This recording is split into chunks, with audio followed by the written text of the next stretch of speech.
Excellent point. Can I ask a question? Yes, Is there Amr.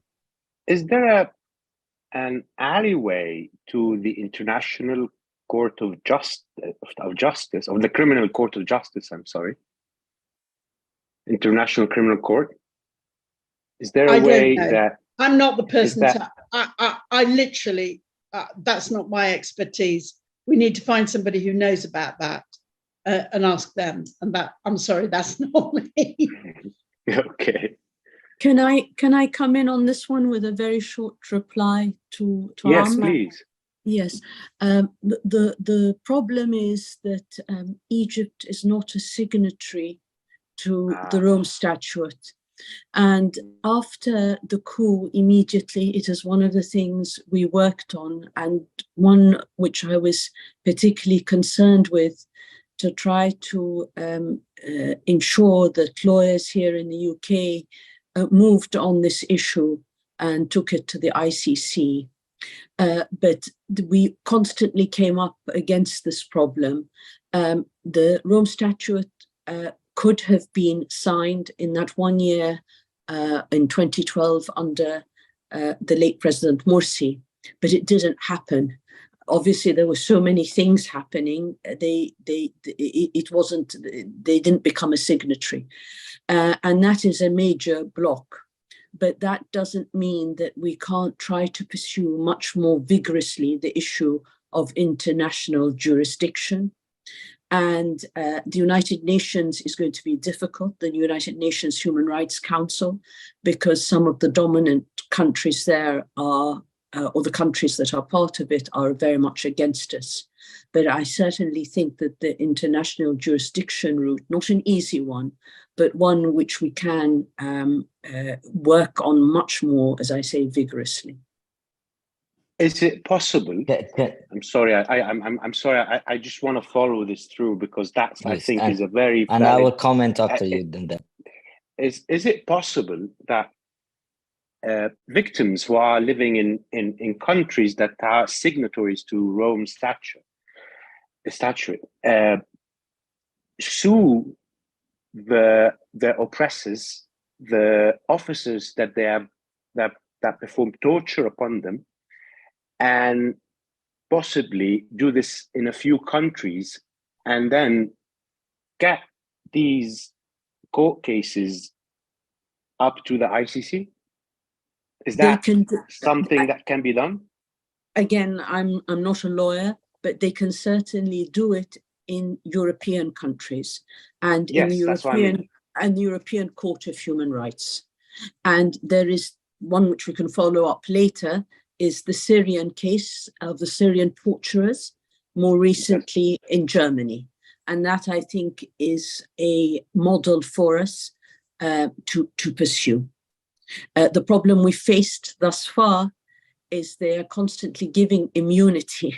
So Beblawi, for example, in Washington some years ago, there was an attempt then, he was given immunity. Hegazi, when he came here to the UK, I believe in 2015, to an arms conference, there was an attempt here to stop him and at least question him. I myself put forward something against Sisi himself when he came to the African conference here in the UK some years ago for investments in Africa, and we managed to get a lawyer. It was symbolic, but I believe important, to put forward with the police here in the UK a call to stop him under counter-terrorism charges, which you would like to hear because you refer to him as a terrorist, or the terrorist. He is. I think he is. So that happened. Obviously, they weren't able to stop him because he had diplomatic immunity, but I believe the symbolism was very important. And the smaller officers maybe won't be able to get, all of them get diplomatic immunity. I mean, we can start doing something of the sort. Yes. I have a quick comment to Amr and Dr. Maha as well. We start taking this route right now, and we already have 2 cases. The reason, Dr. Maha, that your route was not successful, because you were not supposed to go to the international court. You were supposed to go not to even to the African court, because we have 3 lawyers that study your case. to make sure what mistakes you guys did, but this way we don't do it. We were supposed to start from the African Commission. The African Commission will accept the case. And we're being accepted by 2 cases right now. The Ethiopian dam, I don't know if you guys heard of what we're doing right now. And then the other case about Operation Sirleaf. But there is a way. And then comment about what Amr said. Yes, you can have individuals in the United States or Europe that can sue part of certain officer or and prevent them from coming to the States or prevent them from coming to Europe. And if they come, they will arrest them. But unfortunately, no one is sponsoring or adopting that action. And people, the one they want to do this, they have a small financial capacity. However, there is a group of people are working on that right now. And if I just want to don't want to talk in details right now, especially this is on YouTube. But if we talk personally, I'll tell you where we at right now. There's 2 cases. One of them is doing very good right now, which is the Ethiopian dam is being accepted by the African Commission. And the Egyptian regime already answered the first question to them, and it's been sent to the Ethiopia as well. About Rabaa, there is some actions. As I said, we can talk about it in person. But I don't want to talk about it in public at this moment. That's it, just to give. Someone just mentioned the Magnitsky sanctions, and I'm not sure if it's also, already. Also, it was mentioned about Mohammed Sultan's current lawsuit. I am not up to speed on that. If someone else wanted to briefly speak on that. Yeah, they've given Ahmed Ghanem knows about it. They've given Biblawi diplomatic immunity, so it's not really in effect at the moment. I mean, he left the United States and he went back to Cairo.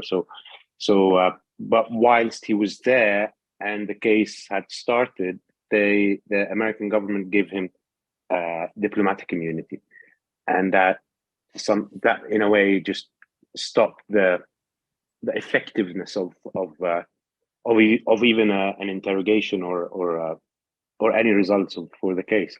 But the Magnitsky sanctions, what I heard is that it's still not in effect in Europe, is it? Yeah. Everyone has Magnitsky law now. Everybody, it's done. Okay. Yeah. Because it was done for the Russians. Yes, I know that, but I thought it was only the States and Europe was catching up with it. I think pretty much everyone's got it. Okay. If I may add, I personally have a case against the Egyptian regime in the African Commission regarding what happened to me for my forced disappearance, for my confiscation of assets, for my deportation of my wife illegally out of the country, for my arbitrary imprisonment for 2.5 years. And I'm pursuing legal justice. Unfortunately, I'm doing that in the African Commission, and I'm looking into other venues of international jurisdiction in Europe and other places. But unfortunately, this is not the case. This is politicized. Yes, in Germany, there have been successful cases for the Syrian oppression. There's been a lot of cases against Russian occupation of Ukraine. But when it comes to Egypt, when it comes to the allies of the West, public prosecutors in Europe becomes very hesitant in accepting cases where human rights has been abused. Nevertheless, maybe it's just because of the number, Rami. Maybe because there's just like 3 or 4 attempts. But if you have like 100 attempts, maybe they'll start listening. I think it needs a little bit more deep pocket where you have a long-term fight to do that. And I urge Egyptians to rally into doing that. We must seek accountability everywhere. And I think we do have venues for international jurisdiction in Argentina. We have venues in Spain. We have venues in Germany. There is venues in which we can prosecute people, and we should collectively work on that to get them one by one. I think one issue we should pursue, may I, Melissa, just come in very briefly on this? And then, yes. Just very briefly, I think we need to keep in mind also what happened with the Regini case in Italy, and how, again, the culprits are named, but they haven't really been able to move forward because of obviously the trade deals with Italy. I believe though that there is, we do have friends in Italy, and I myself am aware. Again, it's not anything to pursue on Zoom now, but I believe that there are channels in Europe, and that we also need to look out for the small guys that come to the arms fairs to purchase arms, officers. When I say small, they're still important, but maybe they're not the best known names, who frequent European cities, and they should not be allowed into Europe or the United States. So I believe, yes, there is much work to be done, and there is contact that has been made with previously over this with certain lawyers, and this should be revived. It does require good funding, but there is much to be done. There is much to be done. I just want to add to move to on what at you this just point. said. I just want to add to what she just said, that trade deals, that's long history, and that's gone because we're looking at a bankrupt regime financially now. Yes.